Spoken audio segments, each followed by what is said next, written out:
عرض کرتے ہیں اللہ تجھے یاد ہے نا ایک رات جب میں بڑی دیر سے لوٹا تھا، لکڑیاں کاٹتے، درخت تلاش کرتے، مجھے دیر ہو گئی، میں دیر سے لوٹا تھا،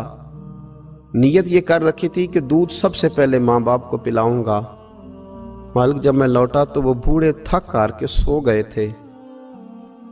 میری بیوی نے مجھے کہا کہ بچوں کو پلا دو، وہ سو گئے، تو میں نے کہا نہیں، میرے ذمے ہے ان بوڑھوں کے دل کو ٹھنڈا کرنا، ان سے پیار کرنا۔ اللہ بیوی مانگتی رہی، بچے طلب کرتے رہے، میری ٹانگوں میں گھومتے رہے، بار بار آتے رہے، اور میں نے دودھ نہیں پلایا۔ اے مالک فجر ہو گئی، آفتاب طلوع ہونے کا وقت آ گیا، پر میں نے ماں باپ کے بیدار ہونے کا انتظار کیا۔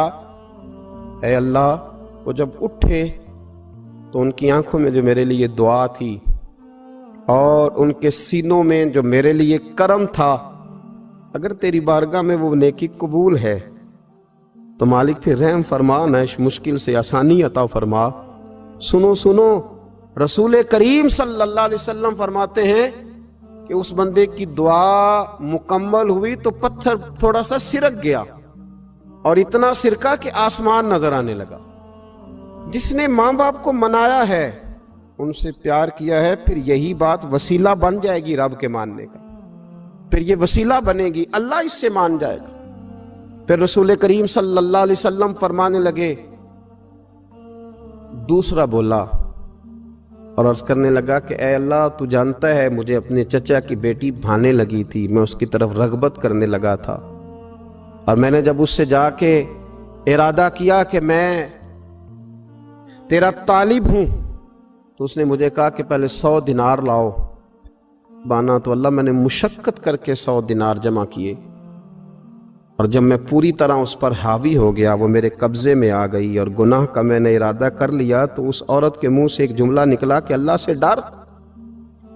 اے مالک وہ میرے قبضے میں تھی، اے اللہ میں گناہ پر قادر تھا، میں چاہتا تو گناہ کر لیتا، لیکن جب اس نے تیرا نام لے کے کہا نا کہ اللہ سے ڈر،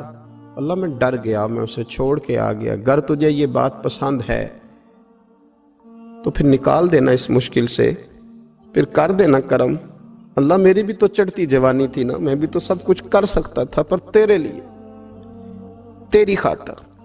میں لذت گناہ سے باز رہا، تو اللہ تو رحمت فرما دے۔ حضور فرماتے ہیں اس کی دعا مکمل ہوئی تھی کہ پتھر تھوڑا اور سرک گیا۔ پھر تیسرا بولا اور اس نے بول کے کہا، اے اللہ ایک مزدور کو، ایک دیہڑی دار کو، ایک غریب کو میں نے کام پہ رکھا ہوا تھا، یہ تیرا اور میرا راز ہے اللہ۔ وہ مزدور، وہ دیہڑی دار میرے پاس کام پہ لگا تھا، کچھ چاول میں نے اس کی اجرت مقرر کر دی کہ تو کام مکمل کرے گا تو میں تجھے دوں گا، اور جب اجرت لینے کا وقت آیا تو وہ بگڑ کر ناراض ہو کر چلا گیا، میں اسے ڈھونڈتا رہا، وہ مجھے ملا نہیں، میں نے اس کے چاولوں کی قیمت کاروبار میں انویسٹ کر دی، اس کا تھوڑا سا سرمایہ پر میں نے کھایا نہیں، پھر وہ اس سے میں کاروبار کرتا رہا، اور اتنا کاروبار کیا کہ بہت ساری گائیں اور ان کے چرواہے تیار ہو گئے، وہ سالوں کے بعد لوٹا، میں نے اس غریب کا مال کھایا نہیں بلکہ بڑھایا، محفوظ کر کے رکھا، وہ سالوں کے بعد لوٹا اور کہنے لگا میرا مال، تو میں نے کہا وہ ساری گائیں تیری ہیں، وہ چرواہا تیرا ہے، یہ سارا کچھ تیرا ہے۔ تو کہنے لگا تو مجھ سے مذاق کرتا ہے، میں غریب کہاں اور گاؤں اتنی بڑی گائیں کہاں، تو مذاق کرتا ہے؟ تو میں نے کہا مذاق نہیں، میں نے اپنے رب سے ڈر کے تیرے مال کی حفاظت کی، یہ تیرا ہے۔ اے اللہ میں کھا بھی تو سکتا تھا نا، پر تجھ سے ڈر کر میں نے وہ سارا محفوظ رکھا۔ اللہ اگر تجھے میری یہ ادا پسند ہے تو پھر آج مان جانا، آج راضی ہو جا۔ اللہ کے رسول فرماتے ہیں اس کی دعا مکمل ہوئی تھی کہ پتھر لڑکا اور ان کے لیے رستہ بن گیا، وہ باہر آ گئے۔ تو حضور نے ہمیں بتلایا کہ وہ تمہاری نیکیاں جو چھپی ہوئی ہیں، وہ تمہاری نیکیاں جو تم نے خالص اللہ کی رضا کے لیے کی ہیں، ان نیکیوں، ان اعمال کا وسیلہ بھی تمہارے رب کے ماننے کا ذریعہ بن جائے گا، اس کو منایا جائے، اس کے حضور حاضری دی جائے، اس سے بخشش کا سوال کیا جائے، اس کی بارگاہ میں یہ گزارش کی جائے کہ اللہ غریبوں، مجبوروں، کمزوروں اور ان لوگوں کے صدقے جو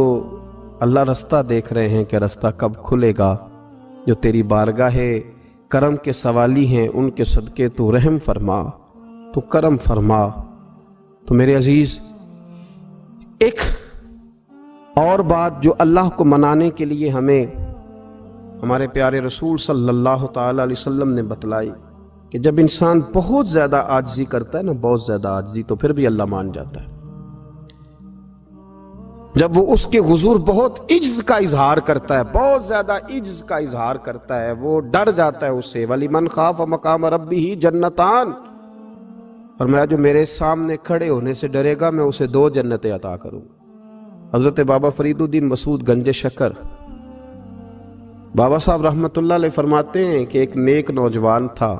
دن کو روزہ رکھتا، رات کو نماز پڑھتا، پر اللہ سے ڈرتا پھر بھی بہت ہی زیادہ تھا، بڑا ہی ڈرتا تھا۔ موت کا وقت آیا تو ماں ہی تھی بس اس کی، تو ماں سے کہنے لگا اماں تو میری ماں ہے، میرے ساتھ 3 وعدے تو کر۔ اس نے کہا پتر تو بتا، آخری ہجکی لے رہا ہے اور اس غریبنی ماں سے تو وعدہ لے رہا ہے، بتا کیا وعدہ ہے؟ تو عرض کرنے لگا اماں جب میں مر جاؤں نا تو میرے گلے میں رسی ڈال کے تو مجھے گھمانا گھر کے صحن میں،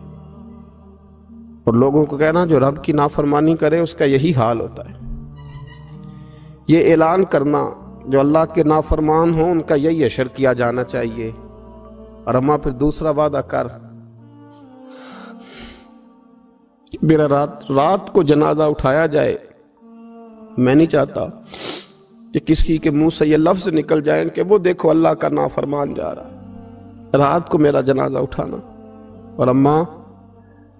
تیسرا میرے ساتھ وعدہ کر کہ لوگ مجھے دفن کر کے آ جائیں گے تو میری قبر پہ چلی جائے گی، عمل میرے پاس کوئی نہیں، پر مجھے لگتا ہے ماں کے قدموں کی برکت سے عرش کا مالک بھی رحم فرمائے گا۔ اماں تو وعدہ کر کہ میرے ساتھ وعدہ کر۔ بابا صاحب رحمۃ اللہ علیہ فرمانے لگے کہ ماں بوڑھی ماں نے وعدہ کر لیا، کہا بیٹے ٹھیک ہے، اگر تیری یہی ضد ہے تو میں تیار ہوں۔ پھر اس نے کلمہ شہادت پڑھا، اس نوجوان کی روح پرواز کر گئی، بوڑھی ماں نے رسی منگائی تو وَلِمَنْ خَافَ مَقَامَ رَبِّهِ جَنَّتَانِ، جو ڈر جائے، اس نے تو کہا تھا نا کہ رسی ڈال کے گھمانا اور کہنا یہ اللہ کا نافرمان ہے، اس کا یہی اشر ہونا چاہیے تھا۔ لیکن جب ماں گلے میں رسی ڈالنے لگی تو گھر کے ہر کونے سے آواز آنے لگی، خبردار یہ رب کا دوست ہے، اللہ کے دوستوں کے ساتھ اس طرح کا معاملہ نہ کیا جائے، اسے چھوڑ دیا جائے۔ اور کہا تمہیں کچھ بھی اور کرنے کی ضرورت نہیں ہے، یہ تو رب کا دوست ہے اور رب کی بارگاہ میں حاضر ہو گیا۔ کچھ کوئی بندہ کہے گا کہ یہ تو ایک بابا فرید کا سنایا ہوا واقعہ ہے، سنیے، بخاری میں حدیث ہے، نبی پاک صلی اللہ علیہ وسلم نے فرمایا، حضرت ابو ہریرہ رضی اللہ تعالیٰ عنہ راوی ہیں، حضور فرماتے ایک شخص مرنے لگا تو اپنے بچوں سے کہنے لگا کہ میں جب مر جاؤں تو مجھے جلا دینا، اور پھر میرے جلے ہوئے وجود کو پیس دینا، پھر مجھے ہوا میں اڑا دینا۔ پتر مجھے اڑا دینا، مجھے بڑا ڈر لگتا ہے، اگر رب نے مجھ سے حساب پوچھا تو میں قابل نہیں ہوں، اڑا دینا مجھے ہواؤں میں۔ اگر اس نے مجھ سے عذاب لیا تو حساب لیا تو بڑا سخت حساب لے گا۔ حضور فرماتے ہیں، بخاری میں موجود ہے، اس کے بچوں نے اسی طرح کیا، اس کے مرنے کے بعد اسے جلایا، ہوا میں اڑا دیا۔ اللہ کے محبوب فرماتے ہیں رب کریم نے حکم دیا زمین کو کہ اس کے ذرات کو جمع کرو، زمین نے ذرے جمع کیے، خدا نے حکم دیا تو اس کا وجود پھر سے اسی شکل میں آیا۔ تو رب کریم نے فرمایا یہ جو تو نے وصیت کی تو کیوں کی؟ اللہ جانتا ہے کہ نہیں جانتا؟ یہ کی تو کیوں کی؟ تو رو پڑا، کہنے لگا اللہ میرے اندر تو طاقت نہیں تھی تیرے سامنے کھڑا ہو کے حساب دے سکوں، تجھے منانے کے لیے تیرے خوف سے ڈر گیا، میں ڈر گیا۔ اگرچہ ہمارے بزرگوں نے لکھا ہے کہ آج یہ وصیت کرنا، اس رنگ میں یہ طرز اختیار کرنا درست نہیں، لیکن آپ غور فرمائیے کہ نبی پاک علیہ السلام فرماتے ہیں جب اس نے کہا نا اللہ تجھ سے ڈر کے یہ کیا، تو رب کریم نے فرمایا جا پھر میں نے تیری مغفرت کر دی، کیونکہ اللہ کو پتا تھا یہ دل سے بات کر رہا ہے۔ ایک چوتھی بات میرے رسول پاک علیہ السلام نے فرمایا کہ جب رب نہ مانے تو پھر وہ کمزوروں کے صدقے مان جاتا ہے۔ پھر وہ ضعیفوں کے صدقے مان جاتا ہے۔ فرمایا اللہ تم سے بارشیں روکنا چاہتا ہے، پر تمہارے ضعیفوں، کمزوروں، غریبوں کے صدقے، مجبوروں کے صدقے وہ تم پر بارشیں برساتا ہے۔ حضور فرماتے ہیں رب اشغاذا اغبر لو اقسم علی اللہ لا برا۔ کچھ ایسے لوگ ہوتے ہیں کہ ان کے بالوں میں خاک پڑی ہوتی ہے، چہروں پہ مٹی الجھے ہوئے ہوتے ہیں، لیکن اگر وہ اللہ پہ قسم کھا لیں تو اللہ ان کی قسم بھی پوری کر دیتا ہے۔